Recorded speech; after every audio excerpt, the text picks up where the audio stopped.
Selamat pagi anak-anak. Mari kita mendengarkan mutiara kata dari Ibu Priska Wasini SPD MPD, Ibu pengawas kita.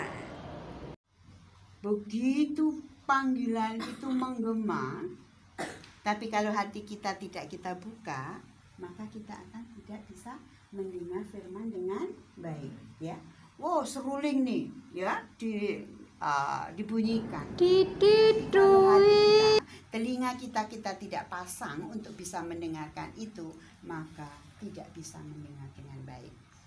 Berikutnya, kami meniup seruling bagimu tetapi kamu tidak menari. Kami menyanyikan kidung duka tetapi kamu tidak bertabung. Ada berita duka cita, cuek aja. Karena apa? Hatinya tidak klik, hatinya tidak dibuka untuk rasa solidaritas kepada si yang meninggal atau keluarga yang meninggal. Cuek-cuek saja. Ayat berikutnya perhatikan. Karena Yohanes datang, ia tidak makan dan tidak minum, dan mereka berkata, ia kerasukan setan. Orang yang berpuasa, orang yang mencintai Tuhan, orang yang bermati raga, justru dikatain apa? Kerasukan setan. Seperti Ibu Sisilia yang mengabdikan dirinya, yang selalu bermati raga untuk orang-orang miskin, untuk orang-orang menderita. Tetapi kadangkala Bu Sisi dilecehkan, direndahkan oleh orang lain.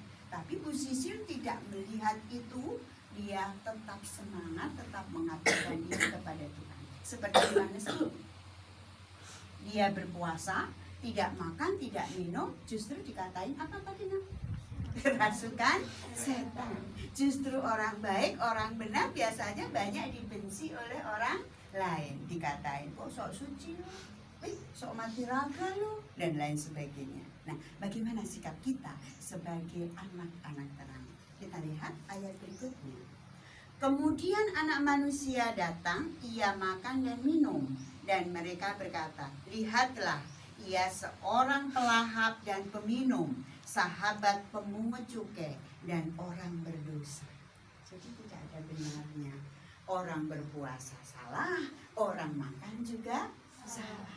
Maka pesan dari Injil yang kita dengarkan hari ini, kita dibangun spirit, semangat untuk solider, untuk peka terhadap kebutuhan orang lain. Seperti apa yang ada di dalam teks ini. Kita lihat bersama. Laki-laki dan perempuan gantian. Kita lihat di renungan, coba nak.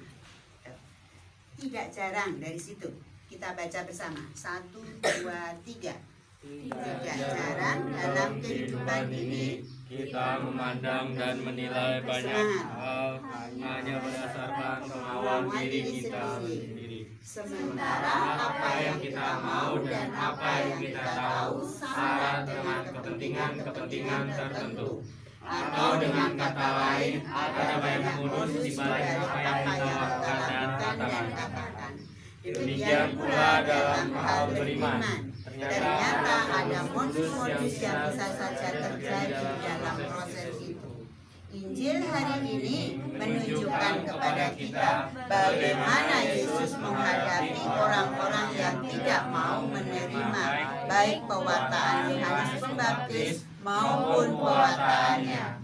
Yesus mengingatkan kepada mereka yang pesimis atau lebih tepatnya meremehkan. Warta keselamatan yang dibawa dua tokoh besar ini, sikap seperti yang mereka lakukan menjadi tanda jelas penolakan mereka akan warta keselamatan itu. Apakah angkatan kita saat ini mempunyai sikap yang sama? Jawabannya apa kira-kira? Bisa jadi demikian. Iya. Bisa jadi demikian. Banyak pemimpin kita menjadi apatis dan acuh tak acuh. Seolah kita mengatakan ada, ya syukur, tidak ada, ya sudah. Pemimpin kita yang paling dekat misalnya adalah ketua kelas ya, baik ketua kelas di 188 maupun ketua kelas di 287. Ada pemimpin yang seperti itu. Nah, bagaimana kita sekarang menjadi anak-anak Katolik harus mempunyai spirit, mempunyai semangat pelayanan, bersikap yang positif seperti yang dikehendaki oleh Tuhan. Sedikit saya tambahkan dalam pengalaman hidup seperti ini. Perhatikan ya. Yang pesimis, Tuhan Yesus mengajak kita untuk bergerak maju. Mengerti maksudnya pesimis? Maju tak maju seperti tadi. Ayo udahlah, kalau nggak bisa ya udah, nggak boleh seperti itu. Kita harus punya spirit, kita harus punya semangat bagaimana bergerak maju. Begitu. Berikutnya, yang merasa berat bebannya. Hidup kita ini kok berat ya, belajar terus menerus, dimarahin, tidak disukain teman, berbeban berat. Yesus memberikan harapan kepada kita semua untuk berserah dan melepaskan bebannya. Kita akan mengalami damai dalam hati karena kita dibantu oleh rahmat Tuhan. Kita akan mengalami rasa damai jika kita dibantu oleh rahmat Tuhan. Bagaimana caranya? Kita harus mampu mengolah hati, tidak mudah marah, ya. Mau memaafkan, mau mengasihi. Nah, dalam proses itu tidak mudah.